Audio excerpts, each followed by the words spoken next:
बजरंगबली की जय। शनिवार व्रत की विधि। इस दिन शनि की पूजा होती है। कांसा, तेल, काले वस्त्र, तेल, उड़द शनि को बहुत प्रिय है, इसलिए इनका इस दिन दान करना चाहिए। शनि की दशा को दूर करने के लिए यह व्रत किया जाता है। शनि स्तोत्र का पाठ भी लाभदायक सिद्ध होता है। शनिवार व्रत की कथा। एक समय सूर्य, चंद्रमा, मंगल, बुध, बृहस्पति, शुक्र, शनि, राहु और केतु इन ग्रहों में आपस में झगड़ा हो गया कि हम सब में सबसे बड़ा कौन है। सब अपने आप को बड़ा कहते थे। जब आपस में कोई निश्चय ना हो सका तो सबके सब आपस में झगड़ते हुए इंद्र के पास गए और कहने लगे कि आप देवताओं के राजा हो, इसलिए आप हमारा न्याय करके बतलाओ कि हम नवों ग्रहों में सबसे बड़ा कौन है। राजा इंद्र इनका प्रश्न सुनकर घबरा गए और कहने लगे कि मुझ में यह सामर्थ्य नहीं है जो किसी को बड़ा या छोटा बतलाऊं। मैं अपने मुख से कुछ नहीं कह सकता हूँ। हाँ, एक उपाय हो सकता है। इस समय पृथ्वी पर राजा विक्रमादित्य दूसरों के दुखों का निवारण करने वाला है, इसलिए तुम सब मिलकर उन्हीं के पास जाओ और वही तुम्हारे दुखों का निवारण करेंगे। ऐसा वचन सुनकर सभी ग्रह देवता चलकर भूलोक में राजा विक्रमादित्य की सभा में जाकर उपस्थित हुए और अपना प्रश्न राजा के सामने रखा। राजा उनकी बात सुनकर चिंता में पड़ गए कि मैं अपने मुख से किसको बड़ा और किसको छोटा बतलाऊं। जिसको छोटा बतलाऊंगा वही क्रोध करेगा। परंतु झगड़ा निपटाने के लिए एक उपाय सोचा कि सोना, चांदी, कांसा, पीतल, सीसा, रांगा, जस्ता, अभ्रक और लोहा नवों धातुओं के 9 आसन बनवाए। सब आसनों को क्रम से, जैसे सोना सबसे पहले और लोहा सबसे पीछे बिछाए गए। इसके पश्चात राजा ने सब ग्रहों से कहा कि आप सब अपने अपने आसनों पर बैठिए। जिसका आसन सबसे आगे है वह सबसे बड़े और जिसका आसन सबसे पीछे है वह सबसे छोटा जानिए। क्योंकि लोहा सबसे पीछे था और वह शनिदेव का आसन था, इसलिए शनिदेव ने समझ लिया कि राजा ने मुझको सबसे छोटा बना दिया है। इस पर शनि को बड़ा क्रोध आया और कहा कि राजा, तू मेरे पराक्रम को नहीं जानता। सूर्य एक राशि पर 1 महीना, चंद्रमा 2.25 महीना, मंगल 1.5 महीना, बृहस्पति 13 महीना, बुध और शुक्र 1 महीने, परंतु मैं एक राशि पर 2.5 अथवा 7.5 साल रुका रहता हूँ। बड़े बड़े देवताओं को भी मैंने भीष्म दुख दिया है। राजन सुनो, राम जी को 7.5 आई वनवास हो गया और रावण पर आई तो राम और लक्ष्मण ने सेना लेकर लंका पर चढ़ाई कर दी। रावण कुल का नाश कर दिया। हे राजा, अब तुम सावधान रहना। राजा कहने लगा, जो कुछ भाग्य में होगा देखा जाएगा। उसके बाद अन्य ग्रह तो प्रसन्नता के साथ चले गए, परंतु शनिदेव बड़े क्रोध के साथ वहां से पधारे। कुछ काल व्यतीत होने पर जब राजा को 7.5 की दशा आई तो शनिदेव घोड़ों के सौदागर बनकर अनेक सुंदर घोड़ों के सहित राज्य की राजधानी में आए। जब राजा ने सौदागर के आने की खबर सुनी तो अपने अश्वपाल को अच्छे अच्छे घोड़े खरीदने की आज्ञा दी। अश्वपाल ऐसी नस्ल के घोड़े देखकर और उनका मूल्य सुनकर चकित हो गया और तुरंत ही राजा को खबर दी। राजा उन घोड़ों को देखकर एक अच्छा सा घोड़ा चुनकर सवारी के लिए चढ़ा। राजा के घोड़े की पीठ पर चढ़ते ही घोड़ा जोर से भागा। घोड़ा बहुत दूर एक बड़े जंगल में जाकर राजा को छोड़कर अंतर्ध्यान हो गया। इसके बाद राजा अकेला जंगल में भटकता फिरता रहा। बहुत देर पश्चात राजा ने भूख और प्यास से दुखी होकर भटकते भटकते ग्वाले को देखा। ग्वाले ने राजा को प्यास से व्याकुल देखकर पानी पिलाया। राजा की उंगली में एक अंगूठी थी, वह उसने निकालकर प्रसन्नता के साथ ग्वाले को दे दी और शहर की ओर चल दिया। राजा शहर पहुंचकर एक सेठ की दुकान पर जाकर बैठ गया और अपने आप को उज्जैन का रहने वाला तथा अपना नाम वीका बतलाया। सेठ ने उसको एक कुलीन मनुष्य समझकर जल आदि पिलाया। भाग्यवश उस दिन सेठ की दुकान पर बहुत बिक्री हुई। तब सेठ उसको भाग्यवान समझकर भोजन कराने के लिए अपने साथ ले गया। भोजन करते समय राजा ने आश्चर्य की बात देखी कि खूंटी पर हार लटक रहा है और वह खूंटी उस हार को निगल रही है। भोजन के पश्चात कमरे में आने पर जब सेठ को कमरे में हार न मिला तो सबने यही निश्चय किया कि सिवाय वीका के और कोई इस कमरे में नहीं आया, अतः अवश्य ही उसी ने हार चोरी किया है। परंतु वीका ने हार लेने से मना कर दिया। इस पर 5-7 आदमी इकट्ठे होकर उसको फौजदार के पास लाए। फौजदार ने उसको राजा के सामने उपस्थित कर दिया और कहा कि यह आदमी तो भला प्रतीत होता है, चोर मालूम नहीं होता, परंतु सेठ का कहना है कि इसके सिवाय और कोई घर में आया ही नहीं, अवश्य ही इसी ने चोरी की है। तब राजा ने आज्ञा दी कि इसके हाथ पैर काटकर चौरंगिया किया जाए। राजा की आज्ञा का तुरंत पालन किया गया और वीका के हाथ पैर काट दिए गए। इस प्रकार कुछ काल व्यतीत होने पर एक तेली उसको अपने घर ले गया और कोलू पर उसको बिठा दिया। वीका ऊपर अपनी जवान से बैल हाँकता रहा। शनि की दशा समाप्त हो गई और एक रात को वर्षा ऋतु के समय वह मल्हार राग गाने लगा।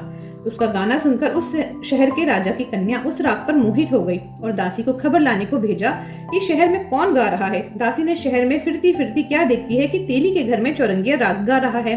दासी ने महल में आकर राजकुमारी को सब वृतांत सुना दिया।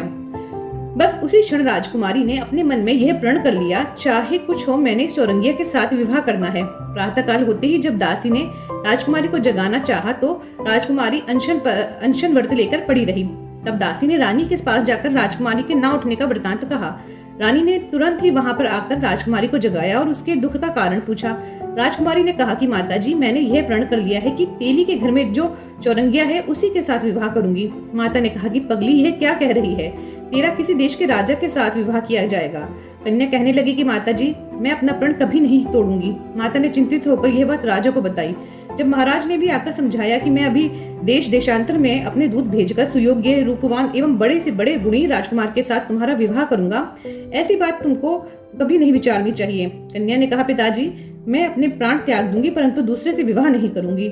इतना सुनकर राजा ने क्रोध से कहा, यदि तेरे भाग्य में ऐसा ही लिखा है तो जैसी तेरी इच्छा हो वैसा ही कर। राजा ने तेली को बुलाकर कहा कि तेरे घर में जो चौरंगिया है उसके साथ मैं अपनी कन्या का विवाह करना चाहता हूँ।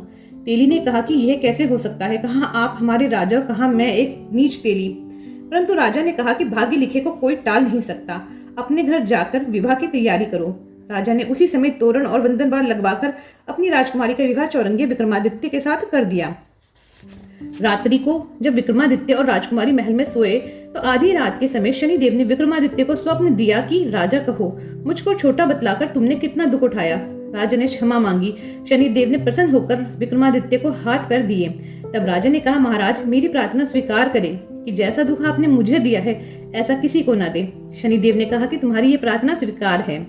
जो मनुष्य मेरी कथा सुनेगा या कहेगा उसको मेरी दशा में कभी किसी प्रकार का दुख नहीं होगा, और जो नित्य ही मेरा ध्यान करेगा या चींटियों को आटा डालेगा उसके सब मनोरथ पूर्ण होंगे। इतना कहकर शनिदेव अपने धाम चले गए। राजकुमारी की आंख खुली और उसने राजा के हाथ पांव देखे तो बहुत आश्चर्य हुआ। उसको देखकर राजा ने अपना समस्त हाल कहा कि मैं उज्जैन का राजा विक्रमादित्य हूँ। यह बात सुनकर राजकुमारी अत्यंत प्रसन्न हुई। प्रातःकाल राजकुमारी से उसकी सखियों ने पूछा तो उसने अपने पति का समस्त वृत्तांत कह सुनाया। तब सबने प्रसन्नता प्रकट की और कहा कि ईश्वर ने आपकी मनोकामना पूर्ण कर दी। जब उस सेठ ने सुना तो वह विक्रमादित्य के पास आया और राजा विक्रमादित्य के पैरों पर गिर क्षमा मांगने लगा कि आप पर मैंने चोरी का झूठा आरोप लगाया, अतः आप मुझको जो चाहे दंड दे। राजा ने कहा, मुझ पर शनिदेव का कोप था, इसी कारण यह सब दुख मुझको प्राप्त हुआ, इसमें तुम्हारा कोई दोष नहीं। तुम अपने घर जाकर अपना कार्य करो। सेठ बोला कि मुझे तभी शांति मिलेगी जब आप मेरे घर चलकर प्रीतिपूर्वक भोजन करोगे। राजा ने कहा कि जैसी आपकी मर्जी हो वैसा करें। सेठ ने अपने घर जाकर अनेक प्रकार के सुंदर भोजन बनवाए और राजा विक्रमादित्य को प्रीति भोज दिया। जिस समय वे भोजन कर रहे थे तो जो खूंटी पहले हार निगल गई थी अब वह हार उगल रही है। जब भोजन समाप्त हो गया, सेठ ने हाथ जोड़कर बहुत सी मोहरे राजा को भेंट की और श्री कवरी नामक अपनी कन्या का राजा के साथ विवाह कर दिया और बहुत सा दान दहेज आदि दिया। इस प्रकार कुछ दिनों तक वहां निवास करने के पश्चात विक्रमादित्य ने शहर के राजा से कहा कि अब मेरी उज्जैन जाने की इच्छा है। कुछ दिन बाद विदा लेकर राजकुमारी मन भावनी, सेठ की कन्या श्री कंवरी तथा अनेक दास दासी, रथ और पालकियों सहित विक्रमादित्य उज्जैन की तरफ चले। जब शहर के निकट पहुंचे तब पूर्ववासियों ने राजा के आने का समाचार सुना तो समस्त उज्जैन की प्रजा अगवानी के लिए आई। तब बड़ी प्रसन्नता से राजा अपने महल में पधारे। सारे शहर में बड़ा भारी महोत्सव मनाया गया और रात्रि को दीपमाला की गई। दूसरे दिन राजा ने शहर में यह सूचना कराई कि शनि देवता सब ग्रहों में सर्वोपरि हैं। मैंने इनको छोटा बतलाया, इसी से मुझको यह दुख प्राप्त हुआ। इस कारण सारे शहर में सदा शनिदेव की पूजा और कथा होने लगी। राजा और प्रजा अनेक प्रकार के सुख भोगती रही। जो कोई शनिदेव की इस कथा को पढ़ता या सुनता है, शनिदेव की कृपा से उसके सब दुख दूर हो जाते हैं। शनिवार की कथा को व्रत के दिन अवश्य पढ़ना चाहिए। ओम शांति शांति, ओम शांति। शनिवार की आरती।